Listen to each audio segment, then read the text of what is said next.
I am revisiting a question I've put to you throughout the course of the season so far in PL Express, but I'm going to add a little bit more to it. Can we now say that the title is Arsenal's to lose? Are they title favourites now?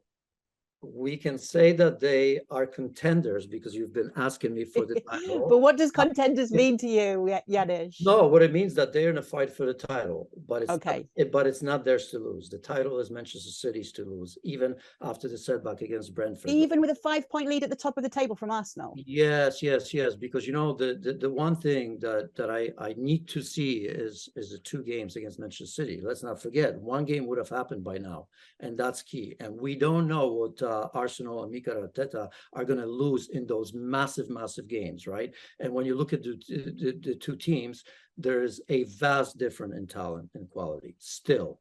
Arsenal are in a great way, but to say that it's Arsenal to lose, in my book, is a bit irresponsible, really, to be quite honest, because I think 5 points is nothing. We've seen Liverpool in the past come back to fight with Manchester City being, 12, 13, 14 points, or whatever it was last season or the season before.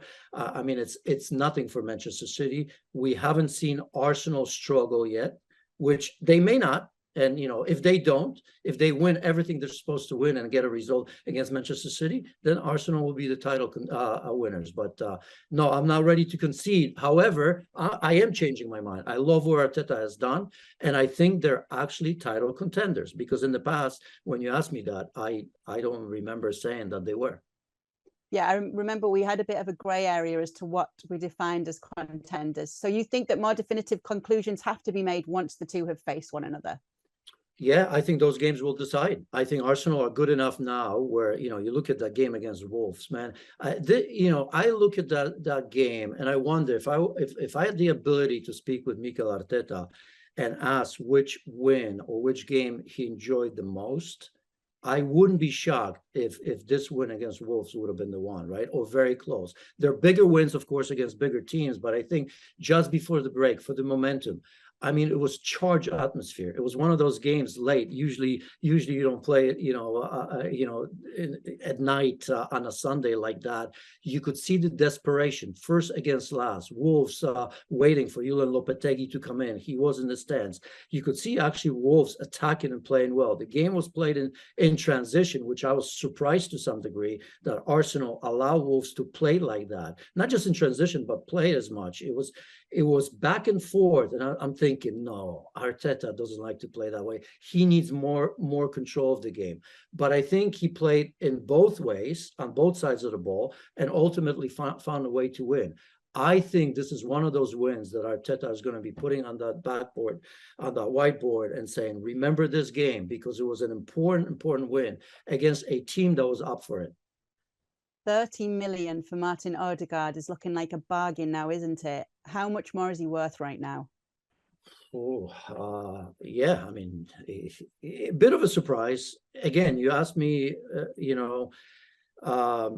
we've talked about young players before, and I remember when he was coming on the scene, and you know that very, very well because it was a Real Madrid, and we were thinking, I mean, he was like, was he like Haaland to some degree? I mean, I remember. There was so much excitement about him. His father was deciding a lot for his career. So you could easily make the comparisons, obviously, the Norwegian. And it takes a little bit of time to find yourself. But I think the most important thing in terms of finding yourself is an environment, right? The environment for a player is crucial, because sometimes you hit it right with the team and sometimes you don't. It's because maybe the pressure or how big the club is. But Real Madrid, usually, I associate them that you kind of have to come in ready. You have to come in ready and experienced to win titles, which is not an easy thing. And which is where the difference is with Haaland, because obviously that was managed so well. As he got better, the clubs got better.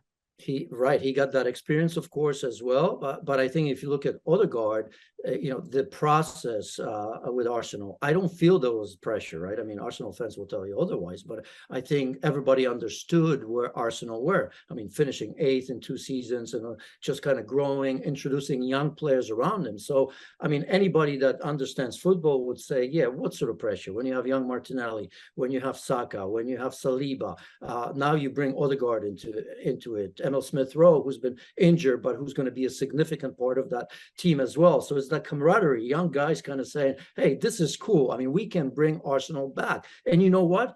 There is no pressure, because there really isn't. There really isn't pressure on Arsenal. The pressure is just beginning to mount. So I think in terms of Odegaard, you put him in that environment, a true playmaker who's protected very well by 2, in my opinion, very experienced players, in Xhaka and even Thomas Partey, who can kind of roam and does get the license to kind of say, you make the game for us. You understand that no matter where you play, somebody's going to latch onto it, because we have so much mobility, so much understanding, so much pace, so much ability to take players one-on-one. So because you have that, if you're a playmaker like Odegaard, you can take a risk that you otherwise wouldn't take, right? I mean, because you can kind of play these tricky balls and thinking, you know what, these guys are going to get there. Because you assess every time you have the ball, I always remember thinking, do I want to play the ball here to that player or that player? Yeah, that player may be able to hold on to it a little bit better.